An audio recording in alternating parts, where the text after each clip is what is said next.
I don't think there's gonna be another video on this channel where I reveal so much in just one episode.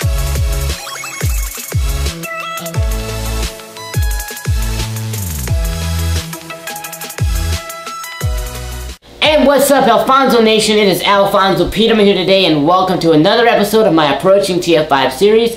This is simply a series where I discuss all the facts and rumors in regards to the upcoming Transformers The Last Night movie. This is episode number 50, baby. We are at 50, halfway to 100, and today I am going to be revealing, well, I'm not revealing, I'm just telling you what has been revealed about the Transformers plot. For those who don't know, Michael Bay, in all of his graciousness and all of his kindness, he has allowed about 25 special fans. I'm not sure if it was randomized or if it was just, if they were specifically picked, but about 25 fans were able to see a very extensive look at the Transformers The Last Night production. They got to see behind the scenes, they got to see new scene clips, like new movie clips, new sceneries, new stuff. They got to see new things that the public has not yet seen. So, a lot of them are like, oh my god, and they're typing. They're just typing on the internet, just going nuts because of what they have seen. And so, I have gathered a bunch of stuff that they have seen in this particular revealing. And I believe this clip that he showed them is also going to be shown in public. I think they're going to release some footage come early April, probably April 5th or April 4th, one of those. There's going to be some more footage or some new scenes, or maybe another trailer, I think that's what it is, that will be released. So look forward to that.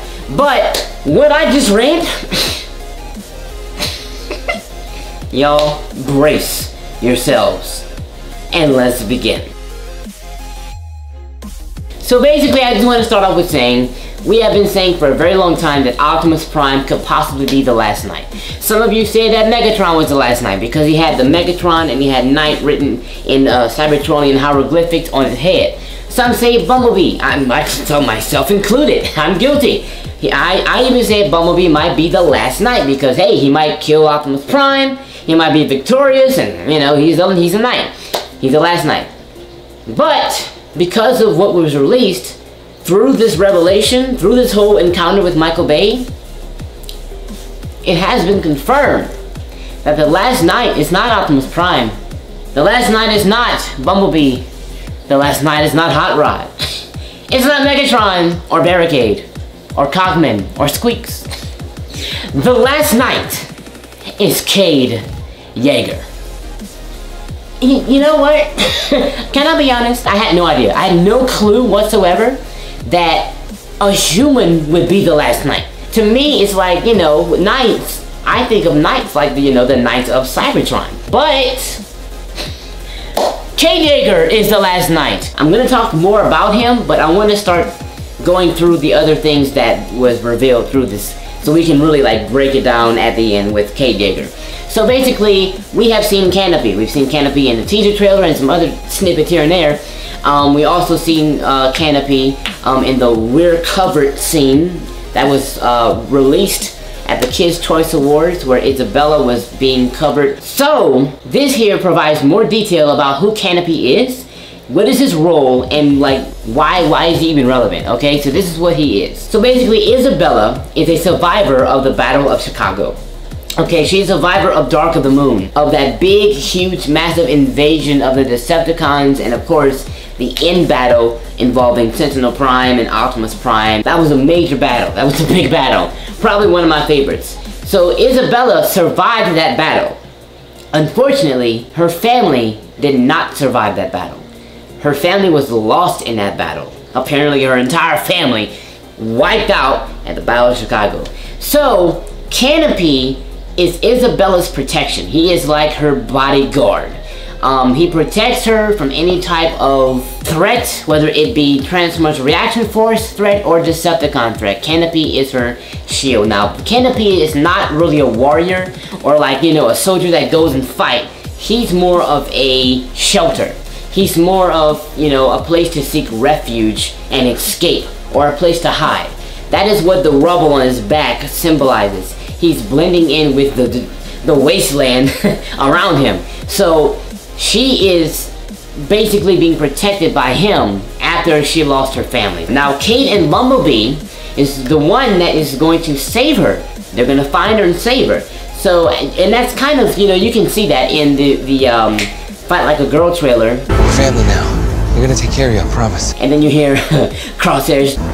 Just don't expect any bedtime stories. So you can kind of tell they're kind of grafting her into the relationship. So that's really, really cool. She is kind of like an outcast at first, but then she joins in, and she is now involved in this whole mess of Transformers and battles and stuff. Now, I'm not sure this is after Canopy dies. Not sure if Canopy will die. Michael Bay has been hinting at that because of what happened in, you know, the trailer where that had that missile that came down and he was like really hurt. And you hear her say, no, no, no, no, no, no, wake up, Canopy. So it's maybe he might have gone out or he might have died. But she's asking him to wake up, so maybe Canopy dies.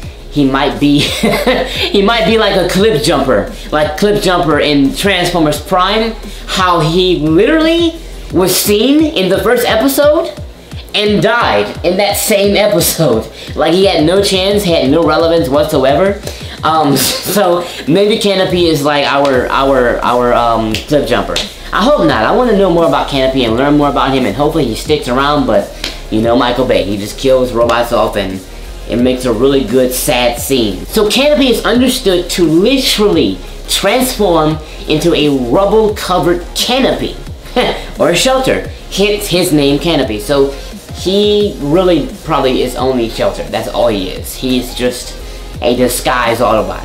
But that missile that came down and hit him, that was probably when he was discovered. After he stood up, well, now he's revealed. He's no longer like crouched down, so any Decepticon or any drone can see, hey, that's an Autobot, that's not a piece of rubble. So that's probably what happened in that particular scene with the missile, and that probably killed him.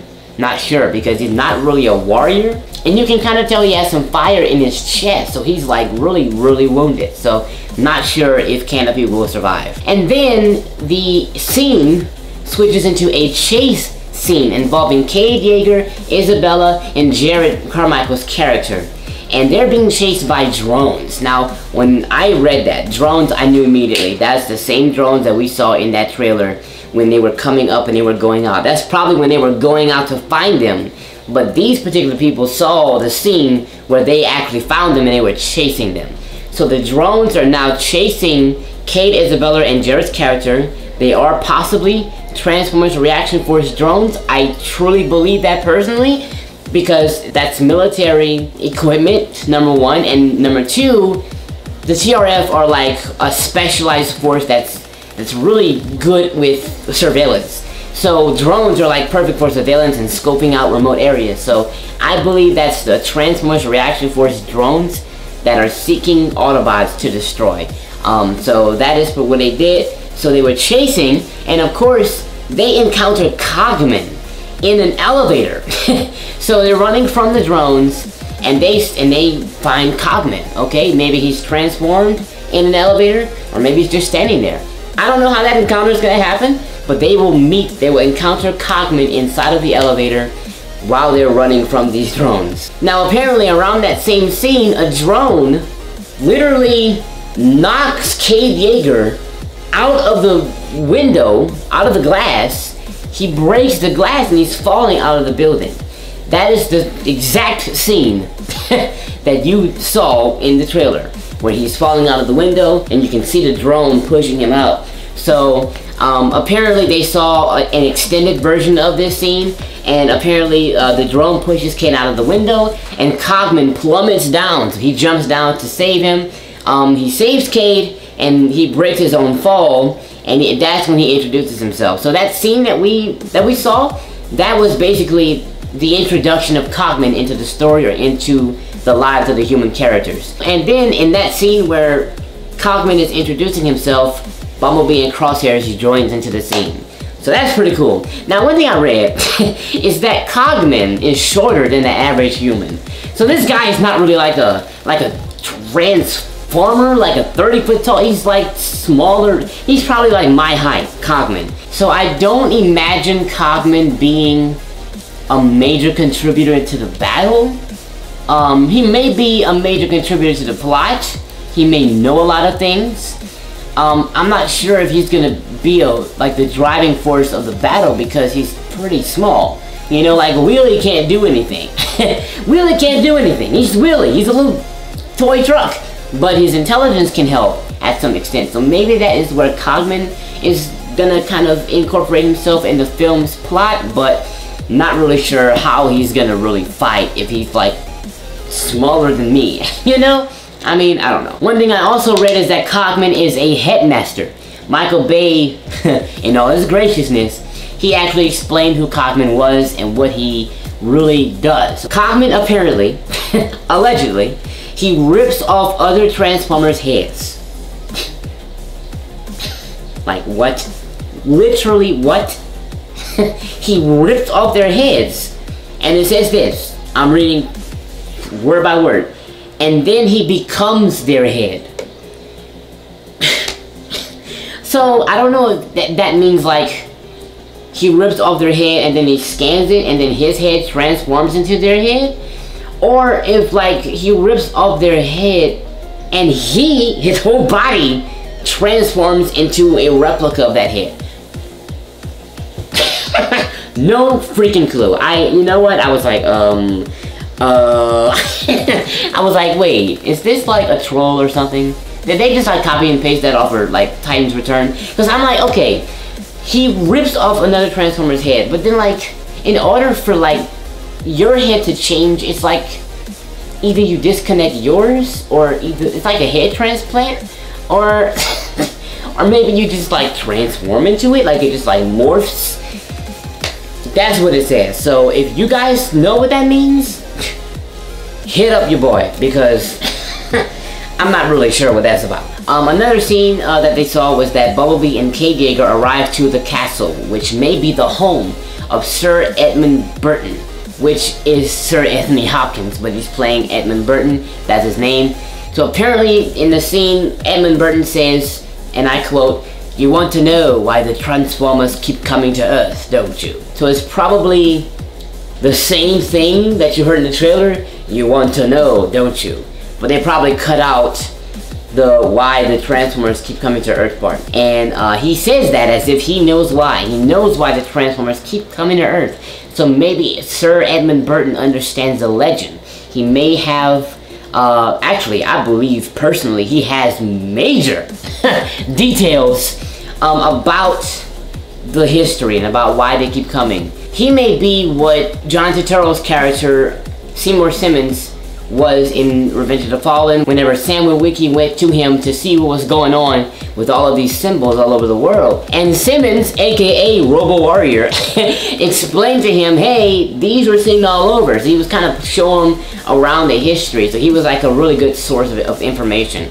This might be what Sir Edmund Burton will be in the film. And then Vivian Wembley, which is Laura Haddock, is brought to the castle via Hot Rod. So that's pretty cool because they got to see Hot Rod and Laura Haddock entering into the castle. Another crazy thing that was seen was Dragonstorm. It's that dragon that we saw in the first teaser trailer. Apparently, according to these spoilers, he is the secret weapon, or at least one of the weapons, to the victory of the good guys. And they have good in quotes, so maybe I'm not sure if they're actually good. I don't know what that really means, but it says of the quote good guys during the initial battle. So when it says initial battle, I think it's talking about the battle that happened in history. So he's not just like, you know, he's not just a dragon. Grimlock was not just a Dinobot. He had a major part in, you know, the overall plot because he was part of, you know, the legend. And then he played a major part in the main battle. So I believe that Dragonstorm will kind of do that.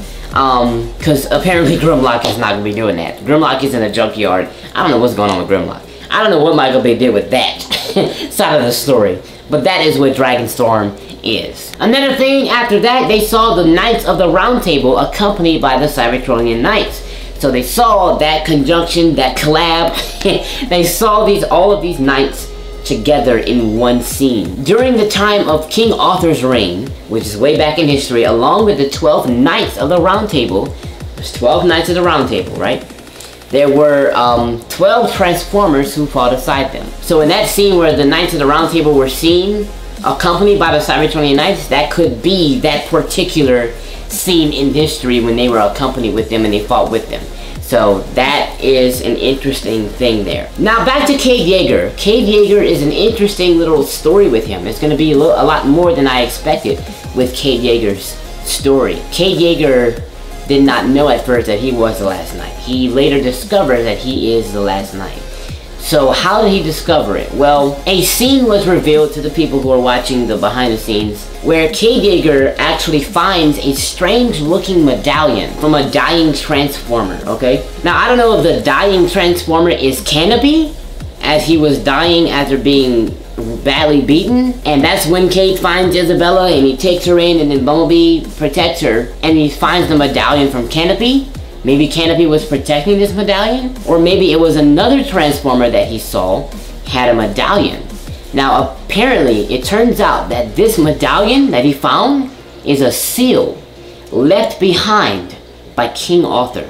Alright, so King Arthur left this behind for a specific individual. That individual is Cade Yeager. Cade Yeager didn't know that. King Arthur probably didn't know that. He just knew that he had to leave it behind, and someone who fulfills the prophecy is going to be the one to take it and utilize it. But he has been chosen to wield the power of the seal, so it says it has some form of power, and foster peace between humanity and the Transformers. And then the particular scene that they saw is with the seal he had transformed and starts wrapping itself along his arm. You know, so that's kind of the evidence that he is the chosen one to yield the power, whatever it is, and stop the conflict between the humans and the Transformers. So that is what Cade Yeager is ideally going to do. He's going to be the one to like re-establish the peace between the two races, because it is his destiny. But that, you know what, I actually like this a lot more than my ideas. You know, with that Unicron stuff, I mean, this is kind of interesting, you know? Although I would much rather this be mainly Transformers involved and not really humans. I don't care about the humans. I honestly don't. I was hoping the last knight was a Transformer, to be quite honest, but because it is Cade Yeager, it's going to give us a more complex story, because now we have the human history involved. We have, you know, King Arthur involved. We have all the stuff with the Nazis and stuff back in history. So now we have the incorporation of Earth and Cybertron. So that's interesting stuff, guys. I am very, very intrigued. I understand a lot more now.